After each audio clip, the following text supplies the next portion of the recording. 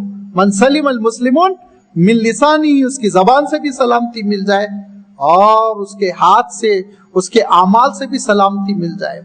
تو جب اسلام آپ کا کامل ہوگا، جب اسلام کامل ہوگا تو پھر آپ کا دل سلامتی والا بنے گا، قلب سلیم ہوگا، اور پھر آپ کو اللہ تعالیٰ کے پاس سلامتی والا مقام مل سکے گا. اور اس کے ساتھ ساتھ حضور اکرم صلی اللہ علیہ وسلم نے تاکید کی کہ پوچھا گیا آپ صلی اللہ علیہ وسلم سے، اللہ کے رسول پسندیدہ اعمال بتائیے جو اللہ کے پاس مجھے مقبول کر دے. مقبول اعمال کون سے ہو سکتے ہیں؟ تو اللہ کے رسول صلی اللہ علیہ وسلم نے جن مقبول اعمال کا تذکرہ کیا، 3 باتیں ارشاد فرمائی: افشاء السلام واطعام الطعام وصلوا والناس نیام. 3 کام کرو، سلام کرو، جس کو جانتے ہو اس کو کرو، جس کو نہیں جانتے ہو اس کو بھی کرو، آگے بڑھ کر سلام کیا کریں. بڑی پیاری دعا ہے. سلام اللہ کا ذکر ہو گیا، سلام کہتے ہی اللہ کا ذکر ہو گیا، ثواب مل گیا. علیکم کہتے ہی دعا ہو گئی، اور جب دعا ہو گئی تو فرشتہ فوراً آپ کے کندھوں پہ بیٹھے بیٹھے کہا وَلَكَ مِثْلُ ذَلِكَ. وہ صاحب جواب دے نہ دے، فرشتے نے کہہ دیا ارے اللہ ایسی سلامتی اس بندے کو بھی آپ دے دیجئے، خود آپ کو مل گئی دعا. تو یہ اتنا پیارا کلمہ اللہ کے رسول صلی اللہ علیہ وسلم نے دیا. اس کلمے کو پھیلاؤ، کہا افشاء السلام، جس کو جانتے ہو اس کو بھی سلام کرو، جس کو نہ جانتے ہو اس کو بھی سلام کرو. اور دوسری بات آپ صلی اللہ علیہ وسلم نے ارشاد فرمائی کہ بھوکوں کے کھلانے کا انتظام کرو. اور تیسری بات آپ صلی اللہ علیہ وسلم نے ارشاد فرمائی جب رات لوگ سو رہے ہوں تو تم اللہ کے دربار میں کھڑے ہونے کی کوشش کرو، جس کو ہم تہجد سے تعبیر کرتے ہیں. یہ ہے وہ سلامتی جب ہماری زندگی میں پیدا ہوگی تو پھر سلامتی والا اجر ملے گا جنت کی شکل میں، اور پھر اللہ تعالیٰ کی جانب سے ہمارے لیے سلامتیوں کے فیصلے ہوں گے. یہ ہے السلام کا مختصر مفہوم. اس کے بعد المؤمن کا مفہوم بھی یہی ہے قریب قریب، کہ مؤمن جب میں اور آپ ہوتے ہیں تو دیکھیے یہ 2 مفہوم رکھتا ہے. ایک مفہوم ہے جس کو ہم ایمان کہتے ہیں، یہی حمزہ میم نون اسی روٹ سے بنا ہے، اور اسی سے ہم اس ایمان سے ہم مومن کہلاتے ہیں. اور اس کا مفہوم ہوتا ہے تصدیق کرنے والا، تو ریکگنائز، کسی چیز کی تصدیق کرنا. تو ہم مومن ہیں، ایمانی قدروں کی ہم تصدیق کرتے ہیں. اشہد اللہ الہ الا اللہ، اللہ کی وحدانیت کی ہم گواہی دیتے ہیں. آپ صلی اللہ علیہ وسلم کی رسالت کی ہم گواہی دیتے ہیں. آخرت کی حقانیت کی ہم گواہی دیتے ہیں. اس بنیاد پر ہم تصدیق کرنے والے مومن ہیں. لیکن یہ مومن جب امینہ سے بنتا ہے، امینہ تو اس کے معنی ہوتے ہیں امن دینے والا، امن دینے والا. اور جب اللہ کے لیے ہم مومن کا لفظ استعمال کریں گے، یا قرآن پاک میں جو آیا ہے السلام المؤمن، تو اس کا مفہوم ہے وہ ذات جو امن عطا کرتی ہے.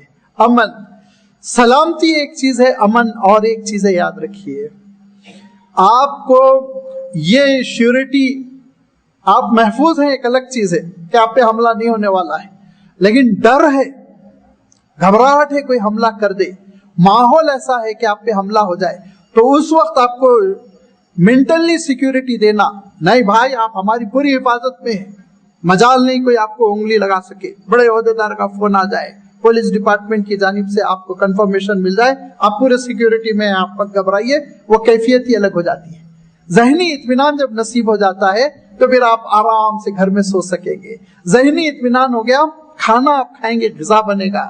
اور اگر ٹینشن ہے، حالانکہ آپ محفوظ ہیں، کوئی حملہ نہیں ہو رہا ہے، لیکن ذہنی طور پہ پریشان ہیں کہ حالات بہت بگڑے ہوئے ہیں، مجھ پہ حملہ ہو سکتا ہے، تو پھر کھانے میں آپ کو مزہ نہیں آئے گا، بستر پر آپ پلٹتے رہ جائیں گے، نیند نہیں آئے گی. تو یاد رکھیے ایک چیز ہے سلامتی، جس کا بھی ہم تذکرہ کر چکے ہیں، حفاظت، اور ایک چیز ہے مینٹل سلامتی، ذہنی طور پر طمانینت، اطمینان دینا. اللہ تعالیٰ جہاں ہم کو سلامتی عطا کرتا ہے وہیں وہ امن بھی عطا کرتا ہے، اطمینان بھی دیتا ہے. ذرا آپ سوچئے، وہ اس نے ایسا انتظام رکھا کہ دونوں چیزوں کا میں تذکرہ کر دوں گا. ایک اسباب سے وہ ہم کو اطمینان دلاتا ہے، ایک ذات سے وہ ہم کو اطمینان دلاتا ہے. جو بندے ظاہر بین ہیں اور ابھی ذرا پرائمری سٹیج میں ہے، ان کو اسباب سے ایمان دلا دیا، اس نے امن دے دیا اسباب کے ذریعے. کیا سبب؟ بارش ہو گئی، اب کسان مطمئن ہو گیا کہ میری کھیتی تو اب اگے گی، غلہ آئے گا، اب ترقی ہوگی. ہے نہیں، اچھا ماہر ڈرائیور ہے، آپ پیچھے اونگنے لگے کیونکہ ڈرائیور اب مینٹین کر لے گا، وہ دیکھ لے گا، ایکسیڈنٹ سے بچا لے گا، ایک اطمینان ہو گیا آپ کو. یہ اطمینان کی کیفیت اللہ تعالیٰ نے ہم کو دنیا میں اسباب کے ذریعے سے دی. اسباب کے ذریعے سے بہترین گھر ہے، مضبوط چار دیواری ہے، سیکورٹی ہے، فینسنگ ہے، مطمئن ہے نہیں آئے گا بھائی چور. اسباب پر ہم کو ایک اطمینان ہو گیا. یہ اسباب پر اطمینان بھی کوئی بری چیز نہیں ہے، یہ کوئی اسلام کے منافی نہیں ہے. ٹھیک ہے، اچھی بات ہے، بندہ اسباب اختیار کیا، کرنا چاہیے. لیکن یہ پرائمری سٹیج ہے، میں کہہ چکا ہوں. ایمان کا جو اعلیٰ سٹیج ہے وہ اللہ کی ذات پر اطمینان، توکل، بھروسہ کہ وہ میرا کارساز ہے، وہ نقصان پہنچائے گا، وہ فائدہ پہنچائے گا، کوئی کچھ نہیں کر سکتا. آج صبح حدیث پڑھی جا رہی تھی، آپ صلی اللہ علیہ وسلم نے کیا ارشاد فرمایا کہ انسان کا مزاج یہ بن جائے، اس کی فکر ایسی ہو جائے، سانچے میں ڈھل جائے کہ وہ یہ سوچے پوری دنیا مجھے نقصان پہنچانے پر تل جائے، نہیں پہنچا سکتی مگر اللہ کے حکم سے. پوری دنیا فائدہ پہنچانے پہ تل جائے، نہیں پہنچا سکتی اللہ کے حکم سے. یہ ایمان، یہ اطمینان ہم کو نصیب ہو جائے. یہ ہے اللہ تعالیٰ ایسا اطمینان دینے والا کہ اللہ تعالیٰ کے اوپر آپ توکل کیجئے، بھروسہ کیجئے. وَمَن يَتَوَكَّلْ عَلَى اللَّهِ فَهُوَ حَسْبُهُ، تو اللہ تعالیٰ پھر آپ کی حفاظت کرتا ہی ہے. آپ کو کھانا پینا وہ دے گا، روزی روٹی وہ دے گا، آل اولاد وہ دے گا، اولاد کی اچھی تربیت وہ کرے گا. آپ کے، ہمارے، ہم سب کے اس دنیا سے چلے جانے کے بعد ہمارے کنبے کی حفاظت وہ فرمائے گا، ان کے رزق کا ذمہ دار وہ ہے. اور ہم مصیبتوں میں پھنستے ہیں تو مصیبتوں سے وہ نکالے گا. یہ یقین کی کیفیت جب پیدا ہوگی تو اللہ تعالیٰ ایک عجیب و غریب اطمینان دیتا ہے. الا بذکر اللہ تطمئن القلوب. اللہ کے رسول صلی اللہ علیہ وسلم تشریف فرمائے. حضرت ابوبکر صدیق، پورا مکہ دشمن، اعلان کر دیا گیا کہ محمد کو صلی اللہ علیہ وسلم زندہ یا مردہ کسی شکل میں پکڑ کر لے آؤ، 100 اونٹ لے کر جاؤ. 100 اونٹ بہت بڑی جائیداد تھی اس زمانے میں. یہ اعلان ہو گیا اور گھوڑے دوڑا دیے گئے. ماہرین ہیں کہ پیچھے پڑے ہوئے، سارے راستوں پر تلاشی ہو رہی ہے. تلاشی کرتے کرتے ایک گروپ پہنچ گیا اسی غار ثور کے پاس جہاں اللہ کے رسول صلی اللہ علیہ وسلم تشریف فرمائے. وہ غار بہت سارے لوگوں نے عمرہ و زیارت کے موقع پہ دیکھا ہوگا کہ وہ غار ایسا ہے کہ آپ کھڑے اگر رہیں گے تو غار نظر نہیں آتا، بیٹھیں گے تو ایسا نیچے سے نظر آئے گا کہ اندر غار ہے. لہذا اندر سے حضرت ابوبکر مشرکین کے پیر دیکھ رہے ہیں کہ وہ ہلچل ہو رہی ہے، آ رہے ہیں جا رہے ہیں. اور پھر اللہ کے رسول صلی اللہ علیہ وسلم کی خدمت میں عرض کرتے ہیں، اللہ کے رسول اگر یہ بیٹھ گیا نا، ایک بھی مشرک ہم کو دیکھ لے گا اور ہمارا حشر برا ہو جائے گا. تو یہ ہے دیکھیے اطمینان، جو دل کو امن ملا ہوا ہے. اللہ کے رسول صلی اللہ علیہ وسلم ارشاد فرماتے لا تحزن ان اللہ معنا، جو ہوگا اللہ کے حکم سے ہوگا، تم کیوں گھبراتے، پریشان ہونے کی ضرورت نہیں. یہ اگر کیفیت نصیب ہو جائے کہ امن جو اللہ کی طرف سے ہم کو مل رہا ہے، ہونا ہے تو اللہ کی ذات سے، نہ ہونا ہے تو اللہ کی ذات سے، یہ امن اگر مل جائے تو ہم صحیح مومن ہیں سمجھ لیجئے. دل کو اطمینان نصیب ہو جاتا ہے اور دل کو سکون نصیب ہو جاتا ہے. ایسا سکون نصیب ہو جاتا ہے، ایسا سکون نصیب ہو جاتا ہے، ساری دنیا مخالف، آپ مطمئن رہیں گے. سارے حالات ناسازگار، آپ مطمئن رہیں گے. اور اس میں اطمینان کا نتیجہ بڑا پازیٹیوٹی، آپ کا کردار بہت پختہ رہے گا، آپ کا کریکٹر بہت پختہ رہے گا، آپ کا انداز بہت بھلا رہے گا. ایک شخصیت آپ کی نکھری ہوئی رہے گی کیونکہ آپ کا یقین پورا کا پورا اللہ تعالیٰ کی ذات پر ہوگا. ایسا یقین کامل جس کی وجہ سے بندہ اس دنیا میں گویا ایک جنت کے پھل کی شکل میں ہو جاتا ہے، ایک جنتی انسان کی شکل میں ہو جاتا ہے. یہ کیفیت نصیب کب ہوگی؟ اس وقت ہوگی جب کہ اللہ کی ذات پر یقین پورا ہو. اور اس کے ساتھ ساتھ پھر وہی بات آ گئی کہ اللہ کی صفت کا پرتو میرے اور اوپر بھی پڑنا چاہیے. عملی طور پر صرف نظریاتی بات سے کام نہیں چلے گا. لہذا اللہ کے رسول صلی اللہ علیہ وسلم نے کیا ارشاد فرمایا؟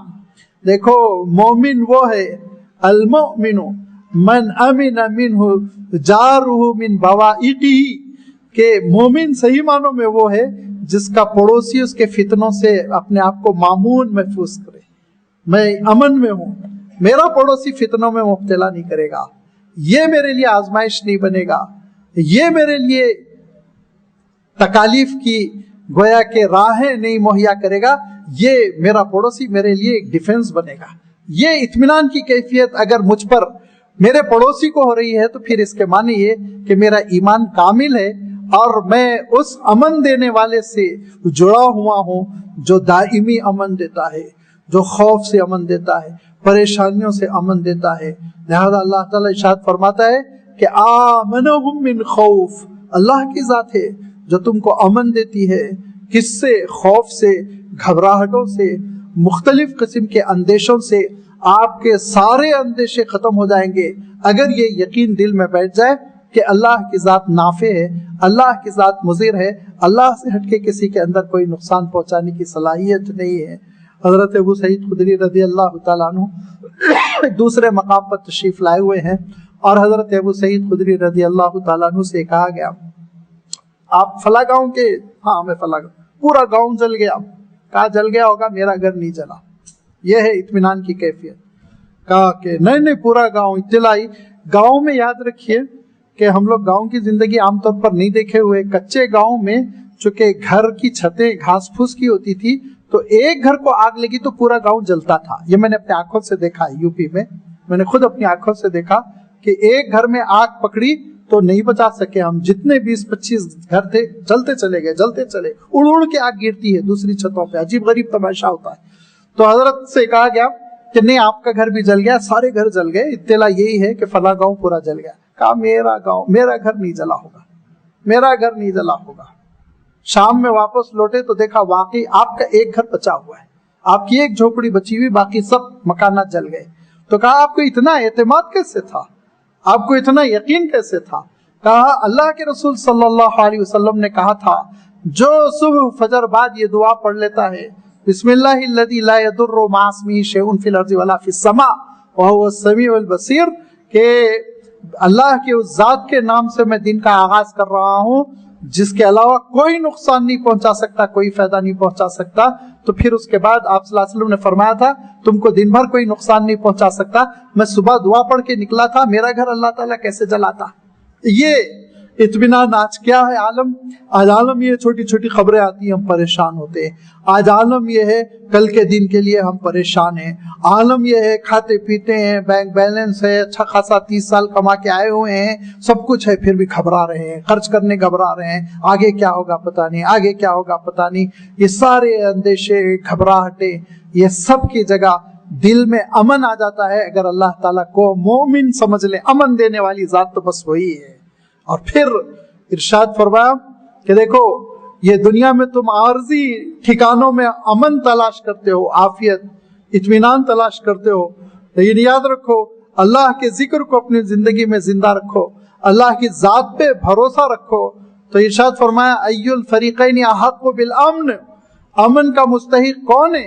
ارشاد فرمایا وہ ہے الذین آمنوا ولم یلبسوا ایمانہم بظلم اولئک لہم الامن، امن ان کے لیے ہے جو اللہ پہ توکل کرتے ہیں اور پھر اس عقیدے میں شرک کی ملاوٹ نہیں کرتے، اللہ کے سوا کسی اور کو مسبب الاسباب نہیں سمجھتے، اللہ کے سوا کسی اور کو کارساز نہیں سمجھتے، اللہ تعالیٰ کے سوا کسی اور کو نقصان پہنچانے والا، شفا دینے والا، مرض دینے والا، حیات دینے والا، موت دینے والا نہیں سمجھتے، محض ہر کام اللہ کی ذات سے سمجھتے ہیں۔ ان کے دل کو جو امن ہوتا ہے ارشاد فرمایا یہی امن رکھنے والوں کو اللہ تعالیٰ قیامت کے دن بھی امن دے گا، اطمینان دے گا۔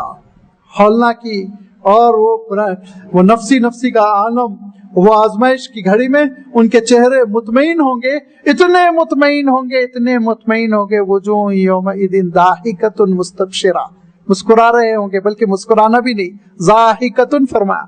ضاحکہ کا ترجمہ آپ خود کر سکتے، ضاحکہ معنی ہنسنے کے ہوتے، ہنس رہے ہوں گے وہ۔ یہ دل اتنا مطمئن ہوگا کہ میرا پروردگار مجھے آج ضائع نہیں کرے گا، میں نے اس کے احکام کو مانا تھا، اس نے کہا تھا پڑوسیوں کو نقصان نہ پہنچاؤ، پڑوسی بہت ستایا، میں کبھی نقصان نہیں پہنچا، اس نے کہا تھا میرے ہاتھ سے، میری زبان سے کسی مسلمان کو نقصان نہ پہنچائے، میں نے کبھی زندگی میں اپنے ہاتھ سے، اپنی زبان سے کسی مسلمان کو نقصان نہیں پہنچایا، اس نے کہا تھا سلام کو پھیلاؤ، میں سلام پھیلاتا رہا، اس نے جو جو حکم دیا تھا وہ میں کیا، آج میں کیوں تباہ ہو جاؤں گا، آج میں نہیں ہو سکتا ہلاک۔ یہ اطمینان کی کیفیت قیامت کے دن اس وقت نصیب ہوگی جبکہ اس سلامتی کے تقاضے پر اور جو دینے والی امن دینے والی ذات ہے اللہ تعالیٰ کی، اس ذات پر توکل ہو۔ اور جیسے کہ میں نے پھر عرض کر دیا تھا، پھر کلیئر کر دو، ہم مومن ہوتے ہیں تصدیق کرنے والے کے معنوں میں۔ ہمارے لیے جب مومن کا لفظ آئے گا تو تصدیق کرنے والا، ایمان کی جتنی شاخیں ہیں اس کی تصدیق کرنے۔ اللہ کی ذات کے لیے جب لفظ مومن آتا ہے تو امن دینے والا، آمنہم من خوف، وہ امن دیتا ہے، وہ دیتا ہے ہم کو اطمینان، قلب کا اطمینان اور فکر کا اطمینان، یہ اللہ تعالیٰ کی جانب سے ہم کو ملتا ہے۔ اسی لیے اس کی ذات سلامتی والی بھی ہے، امن والی بھی ہے، ظاہری حفاظت کا انتظام بھی وہ فرماتا ہے، اندرونی اور مینٹل پیس کا بھی وہ انتظام فرماتا ہے۔ سب کچھ اس کی ذات سے ہے، اس سے ہم وابستہ ہو جائیں، اس سے ہم جڑ جائیں، اس کے احکام بجا لائیں، تو پھر ہم دیکھیں گے کہ اللہ تعالیٰ کی یہ نعمتیں ہم کو پوری وافر مقدار میں نصیب ہوگی۔ اللہ تعالیٰ ہم کو اپنی نعمتوں سے مالا مال فرمائے۔ وآخر دعوانا ان الحمد للہ رب العالمین۔